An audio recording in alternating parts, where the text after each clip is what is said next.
샬롬. 5월 13일 수요일 7분 아침 묵상으로 하루를 시작하시는 신내교회 성도님들에게 주님의 인도하심이 따르기를 간절히 소망합니다. 오늘 우리에게 주시는 하나님의 말씀은 창세기 41장 33절에서 35절 말씀입니다. 봉독하겠습니다. 이제 바로께서는 명철하고 지혜 있는 사람을 택하여 애굽 땅을 다스리게 하시고, 바로께서는 또 이같이 행하사 나라 안에 감독관들을 두어 그 7해 풍년에 애굽 땅의 5분의 1을 거두되 그들로 장차 올 풍년의 모든 곡물을 거두고 그 곡물을 바로의 손에 돌려 양식을 위하여 각 성읍에 쌓아두게 하소서. 아멘. 요셉은 바로가 꾼 꿈에 대해서 해몽하기 시작합니다. 요셉은 바로가 꾼 2가지의 꿈이 결국 한 가지의 의미를 가지고 있다 말합니다. 이 꿈은 하나님께서 하실 일에 대해서 바로에게 먼저 알려주신 거라 말하지요. 그리고 나서 꿈 해석을 시작합니다. 7 좋음 암소와 좋은 이삭은 7해의 풍년을 뜻합니다. 그리고 그 후에 올라온 파리하고 흉한 소 7과 동풍에 말라 속이 빈 7 이삭은 7해의 흉년을 뜻하고 있습니다. 앞으로 7년의 풍년과 이후에 7년의 흉년이 애굽 땅에 임할 것인데, 30절을 보면 애굽 땅에 있던 풍년을 잊게 되고 기근으로 망할 것이라 이야기합니다.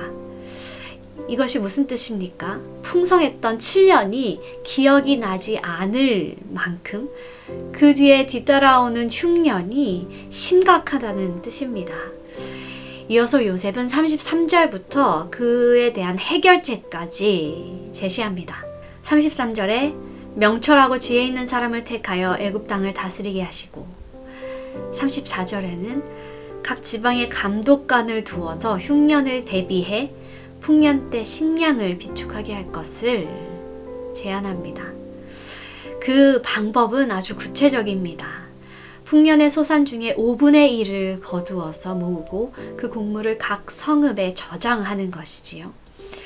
흉년이 끝날 때까지 7년 동안은 곡물들을 저장하여서 이후에 7년 후에 있을 흉년에 대비하는 방법입니다. 요셉이 분별 있고 지혜로운 사람을 찾아서 이집트의 미래를 위하여서 준비하라는 이 해결책을 제시하니 바로 왕은 39절에 요셉에게 이르되 하나님이 이 모든 것을 내게 보이셨으니 너와 같이 명철하고 지혜 있는 자가 없도다 하니, 요셉을 이 말과 함께 총리로 임명하여 이 일을 맡깁니다.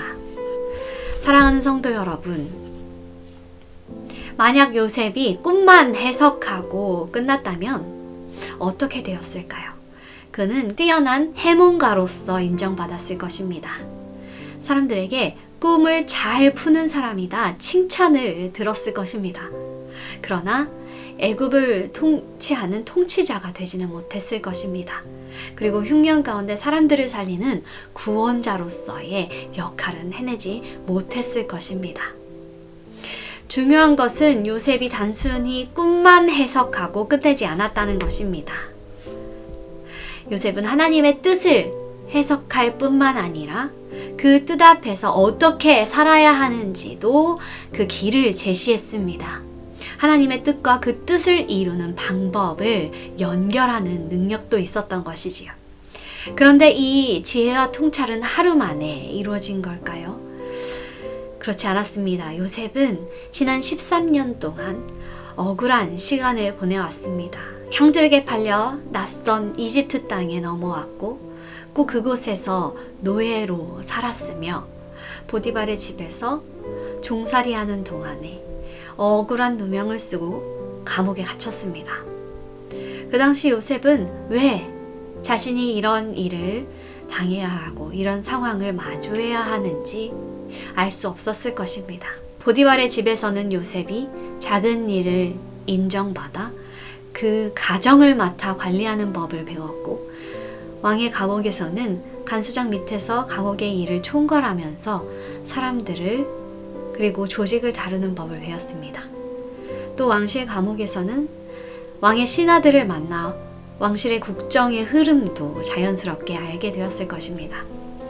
하나님은 그 시간을 그냥 지나가도록 흘려보내지 않으셨습니다. 요셉을 현실 속에서 준비시키셨습니다.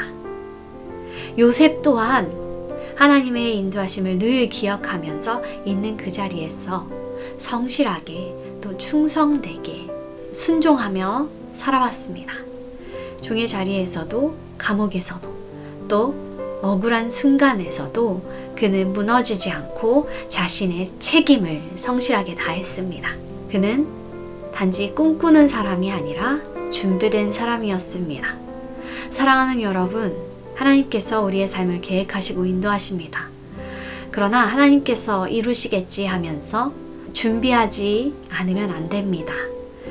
믿음은 현실을 간과하거나 외면하는 것이 아니라 현실 위에 그 자리에서 성실하게 충실하게 살아내는 것입니다. 사랑하는 성도 여러분, 하나님은 우리를 이끄십니다. 그리고 모든 역사를 이끄십니다. 한 나라와 지역과 교회 그리고 가정, 우리의 삶 전체를 이끄실 것입니다. 그리고 하나님의 때가 되면 우리의 삶을 통하여서 우리들의 삶을 통하여서 하나님의 구원 역사도 이루실 것입니다. 이를 믿음으로 오늘 주어진 자리에서도 작은 일에 충성하며 성실하게 준비되어 살아가는 저와 여러분 되기를 간절히 소망합니다. 말씀을 기억하시면서 주기도문으로 기도하겠습니다. 하늘에 계신 우리 아버지여, 이름이 거룩히 여김을 받으시오며 나라가 임하시오며 뜻이 하늘에서 이루어진 것 같이 땅에서도 이루어지이다. 오늘 우리에게 일용할 양식을 주시옵고 우리가 우리에게 죄 지은 자를 사하여 준 것 같이 우리 죄를 사하여 주시옵고 우리를 시험에 들게 하지 마시옵고 다만 악에서 구하시옵소서. 나라와 권세와 영광이 아버지께 영원히 있사옵나이다. 아멘.